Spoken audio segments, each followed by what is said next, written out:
It's time for another classic JP in the Beans top 5. Riles, set the premise up for us here, my man. So this is coming straight from your brain piece. I know. What do you got? I love it. So my whole thought process was, the idea is top 5 things we wish would have translated from the comics to the movies. Yep. So, like, things that were maybe a little off or a lot off. So if they butchered a character maybe, Yeah. or if they changed one aspect of a character differently. Mhm. So this is not an example, but this works for this. The Dark Knight's too realistic. Mm. Okay? Now, Mhm. I love the Dark Knight trilogy. Mhm. It sets up perfectly, Mhm. but he's not a comic accurate Batman by any means. Very true. Great Batman. Yep. But not a very comic accurate one. Yep. So that would be an example. Yep. So I love it. there you go. That's the premise. Fantastic. Are you wanting to start this bad boy You know what? off? I will go first. Okay. Now, my number 5, this is going to be something that the movies didn't get right from the comics, and I also 100% don't mind. As a matter of fact, I support the choice. Okay. Okay. Bucky is not an adult when he and Steve partner up in World War II. In the comics, Bucky is maybe a teenager. Maybe. And this is where I really don't mind at all what they did in the movies. Like, he's maybe 13 in the comics, and yes, he's killing Nazis. Yes, that raises questions. So in the movies, they age him up, right? When we meet Steve and Bucky, they are childhood friends that have grown up together. And truthfully, I'm all for that. It's definitely an interesting twist because they changed him from like the kid that Steve watches out for. Yep. And like this this youthful icon to get more people to sign up for the war. Yep. And they turn him into like this big brother figure almost. Yes. Very much so. So I remember, honestly, I can remember sitting in the theater watching the movie for the first time going, wait a minute, he's supposed to be a kid. But as the movie progressed, it mattered so little. For sure. It just, I think both can work, but I definitely think that the kid aspect, it's harder to come to terms with that, shall we say. Can you imagine if in Winter Soldier they did a flashback of him being 13, just slitting Nazis' throats, right? As he's going through like the back lines, because he's actually a badass, who just is murdering people left and right. Yeah. I can't imagine it, and it's a little uncomfortable. It's kind of badass, to be honest. I'm all for it. You know, it's like Kick-Ass, right? Yeah. That's kind of what it would turn into at that point. So, anyway, that's my number 5. My number 5. Look, we've gotten a lot of Green Goblin. Okay, but my number 5 is I really wish we would get a classic-looking Green Goblin. Yeah. I'm talking the mask, the purple dorky hat. Because we've gotten the robot suit, which works really well. It's a different take, and honestly, a lot more terrifying than probably what it would have looked like in 2000. That's really true. Outside of the fact that I did see, have you seen the picture of what it would have looked like? The drawings and stuff? Oh, no. Pretty good. It would have been dope. So, I would have loved that, and then instead of him leaning into like the prosthetics, you actually see how strong he is with just wearing a costume, right? Yeah. And then in the Amazing Spider-Man, it was more genetic. Like they did the pointy ears and right? And then obviously James Franco's was like him on a skateboard. That was terrible. But it was tough. Yes. Yeah. So backtracking. I would love like a classic looking Green Goblin. Right. You can lean into the creepy that way, because that's one thing you didn't get with the robotic look, right? You got it with, and that's why Willem Dafoe losing the mask, as much as it pained me in No Way Home, it really did work, because his facial, he's a phenomenal actor. Yeah, you want to see Willem Dafoe's face. That's what I want. So that's my number 5. Love that. Great number 5. Number 4, the next Wolverine I want to be 5'4". I want an actual short Wolverine. Okay. Now, this seems like a weird nitpick, but this is great. But it works with the anger. Mhm. There's Small something man about a syndrome. short guy being angry all the time that just works a lot better, right? But I think it also establishes him as even more of a threat because they see him and they're like, "Oh crap, it's Wolverine." But you're like, they're really scared of this 5'4" guy, and then you watch him just tear people apart. And you're like, "Oh, that's why." So I also I want to see the fastball special live. Like, you know what I'm talking about? I do. Colossus I do. chucking Shocking Wolverine as fast as possible. Yeah. I would love to see that as well. So that is my number 4, a 5'4" Wolverine. So I'm just Googling how tall Tom Cruise is. He's 5'7", so sorry, he's a little too tall for your... How tall your is Daniel likeness. Radcliffe? Because that's the one I see fan casted all the time. 5'5". Oh. There you go. Oh, round down. That's close enough. By the way, I didn't realize he was that short. That's hilarious. By the way, if that were to happen, can we talk about the casting of Daniel Radcliffe going from Harry Potter to Wolverine? I feel like that is just a complete 180 I'm here for it. for a casting. Totally. Too. Do it. Totally in support. But yeah, there you go. Totally. in Short support. Wolverine. Yep. A DC pull here for me. All right. And you actually brought this up after we watched Man of Steel, a movie that I still adore. But listen, Superman isn't like abashed and even, I don't know, ashamed or guarded about who he is. He's really proud of it. And for Man of Steel to insist that, and not only Clark Kent, but so are Jonathan and Martha Kent. Like, they're not like, whoa, hey, let's put the cape away, kiddo. This is a bit much. Like, that whole tone of his parents in that movie just being really almost helicopter parents for an invincible alien is just like, wait, Why? why? He can't be harmed. He can only do good. So When they're 100% in the comics, like you can do all it. you can do all this. They embody You his heart and need soul. you need to do this. Right. They encourage him. So that was just again, I enjoy the movie, but it's truly an alt take on the character of Superman. It's not a here is your genuine. This is Superman, who he is and who he should be. So Absolutely. That's my number 4. Yeah. I got number 3 as well, don't I? Mhm. Great. Okay. My number 3 is just Nick Fury. Oh, interesting. Yeah. How on earth in Secret Invasion do they make the guy a friend of the Skrulls? Spare me. Nick Fury is the ultimate pessimist And paranoid. and paranoid individual. He trusts no one. No one. Only when he aligns with people is it because he has to, because he can't figure out a different way to find the solution. So he aligns with superheroes out of necessity, not because he actually trusts them to be these terrific, bastions of our security. And yet now he's going to partner up with the Skrulls and be their earthbound advocate and also marry one? Yeah. The real Nick Fury would have never married a Skrull, and if he would have found out his wife was a Skrull, she would have been dead. Oh my Immediately. gosh, She that would would have have been shot. glorious. Like, you're a Skrull, boom. I dead. know. That's what There's our Nick Fury. That's what I thought was going to happen. Yep. It's like, oh, she's going to die. So, that was just so bad. So weird. Such a disservice to the character. Just odd. Just so off-brand. Nick Fury. Agreed. Yep. My number 3 is the Justice League as a whole. Yep. Yeah. Yep. I mean, I don't know if I need to get too into that. Some of those characters have got really good solo stuff.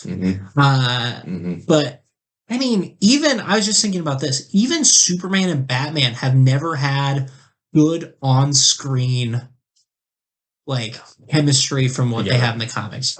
We should be able to get 3 world's finest movies out of those two from their bond. Yep. Okay. Totally agree. That's my number 3. Now my number 2, continuing with Batman. How have we never gotten a good Batman and Robin? Not even that. On top of that, we've never gotten a good Bat family.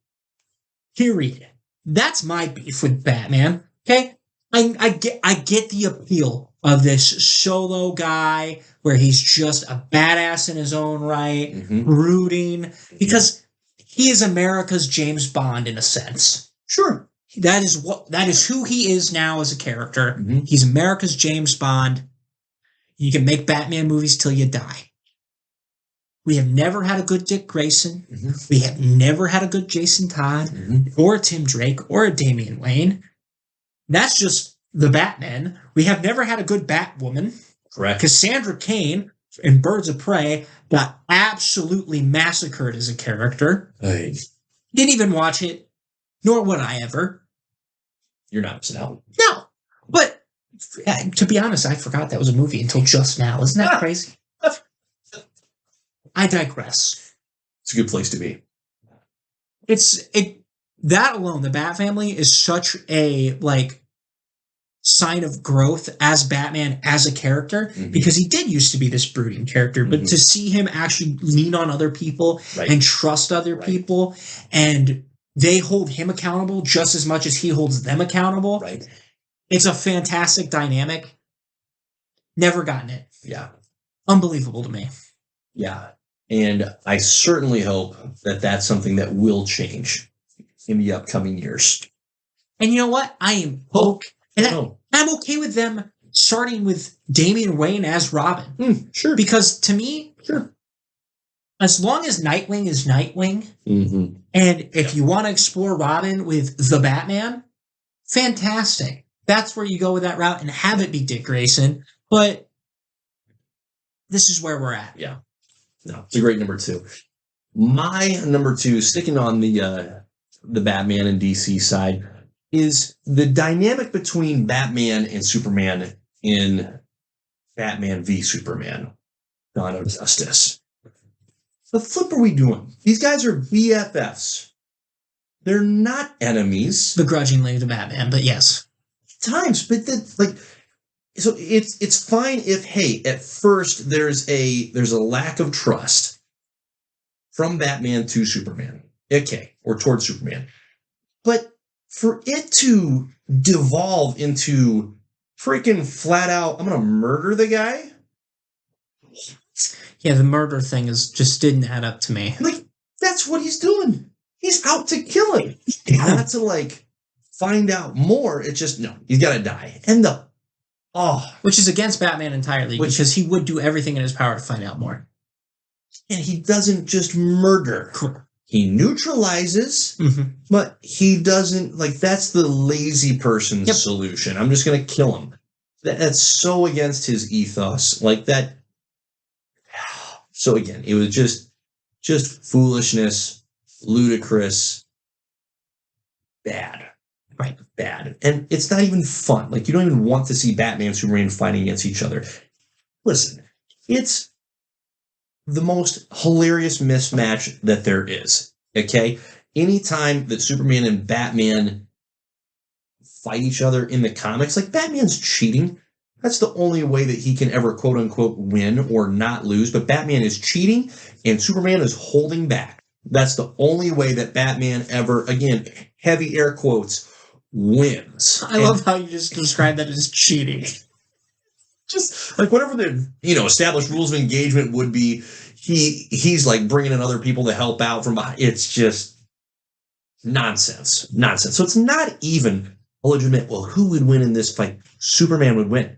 Batman even admits that. Yes. It's Superman will win. That's why he's suspicious of him, because he can't take him down. He's the only way that Superman beats me is if he decides that he wants to kill him. Yeah. So anyway, just my number 1 thing that the movies don't get right from the comics is just, and this is painting with a broad brush here, okay? Just the general slaughtering of foes. Listen, bad guys don't die all the frickin' time in the comics. They are imprisoned.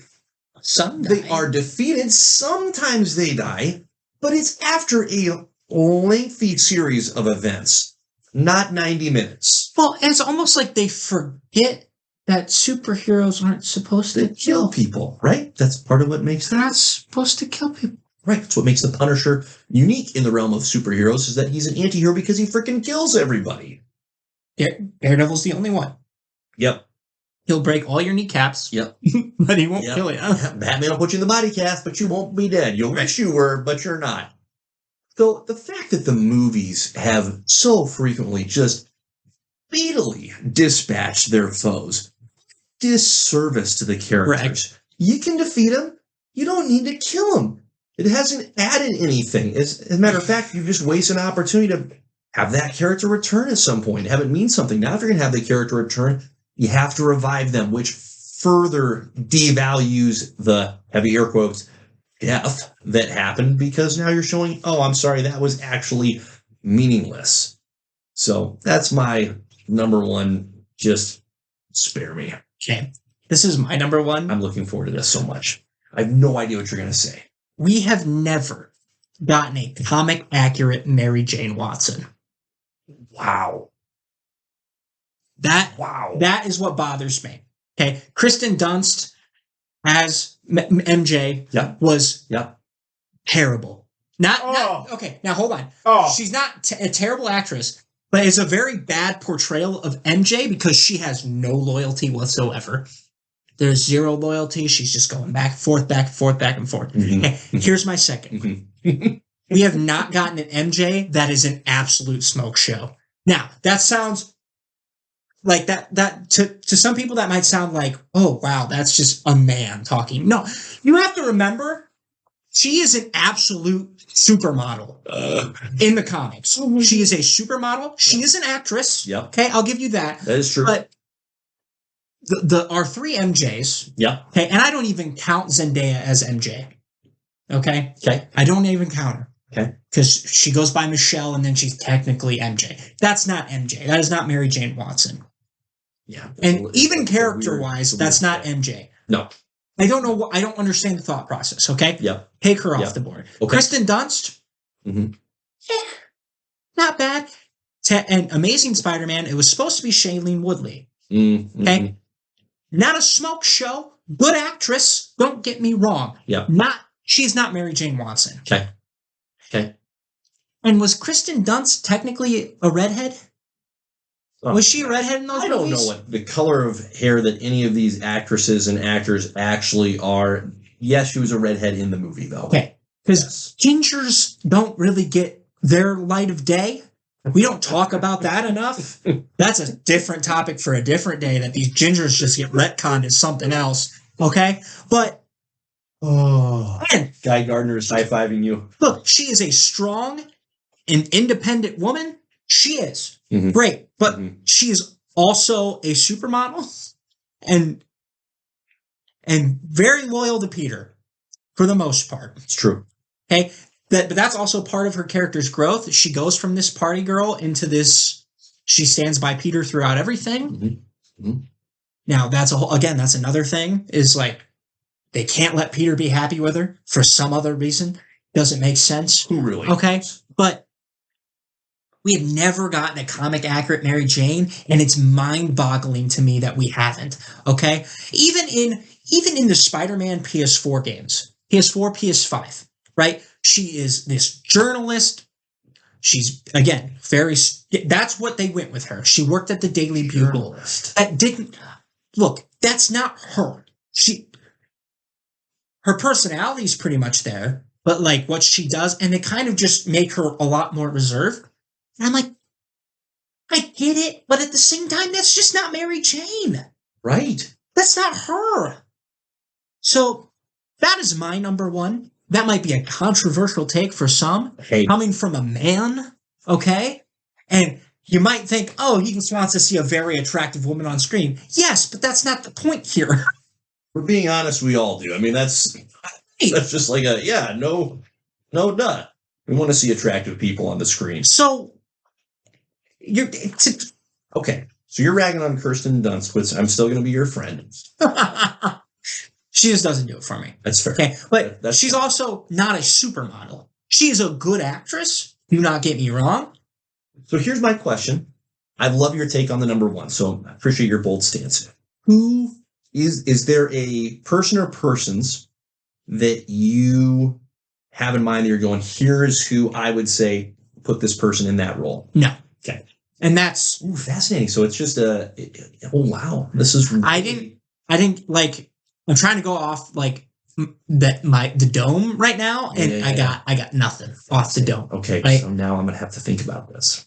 But like, you have to go to me, you have to go the supermodel route. Again, You're talking comic accurate. I got you. You know what I mean? Gotcha. I do. Like, I do. Mary Jane, when she first shows up, you're like, oh, she's a dime. Because everybody's like, how did Peter do that? That's part of it. Like, that's part of it. Everybody's like, how did Peter do this? Like, this can't be real. Like, how did he wrangle her in? Right? And that, again, that might not be the greatest of terms for it, but he essentially did. I know what you mean, though. She settled in for him. Settled again. Terrible wording. But yeah, I have not taken the time to actually figure out like a very comic accurate Mary Jane. Well, fun ongoing bit for us to to throw candidates in the in the ring. Now, I totally agree that the direction they went in the most recent Spider-Man trilogy with the character of MJ did not even don't even call her that. Like when she's when she's not Mary Jane Watson. That's just a weird subversion of the character. I adore Kirsten Dunst from the Spider-Man movies with Tobey. That was right in that sweet spot of my youth. I mean, 2002. Here I am, 15 years old. How you doing? Let me tell you, she looked great. She looked fantastic. Trying to remember like her character path. They did her character a bit dirty. They absolutely did her character dirty. Yeah, that was unfortunate. How they treated her character, because she didn't even have a chance to just. You talk about that loyalty piece, for example, and particularly by the time they got to Spider-Man 3, it's like we need to be done here messing around with this relationship. Like, Peter and Mary Jane need to be solid, and there needs to be other turmoil that's going on, and they're handling it together. Right. Because they've already gone through the ringer in Spider-Man 1 and 2, and they just kept... And she just leaves him again. Yeah, they just kept coming back to that one. Went back to Harry again. In Spider-Man. It's like... Yeah, they just didn't do... they did her character. And she already found out he's Spider-Man, so she has no excuse to leave him. Yeah. But, it was really interesting, too, because... Defense... Peter was going through his emo loser mode. Right. Well, and it's really fascinating because with Black Cat, I've seen a lot of people like, that's who Sydney Sweeney should have been instead, and I'm all for that. That makes sense. Because she's also a smoke show, but she can also do that's a better casting than whatever Spider-Woman she was. Sure. So that's great. That would have fit perfect as well. No one knows. No one saw it. Right? Exactly. She even said that. So, yeah, I have not done my due diligence in finding like a very comic now you got some accurate homework. look for MJ. But it's also been like, we're still going to have Zendaya as MJ for the next 10 years. Yeah. Probably next 5-10 years. Bob, we'll get to work on that one for you. We know you can do better. Here we are. So incredible. There you go. That's my number one.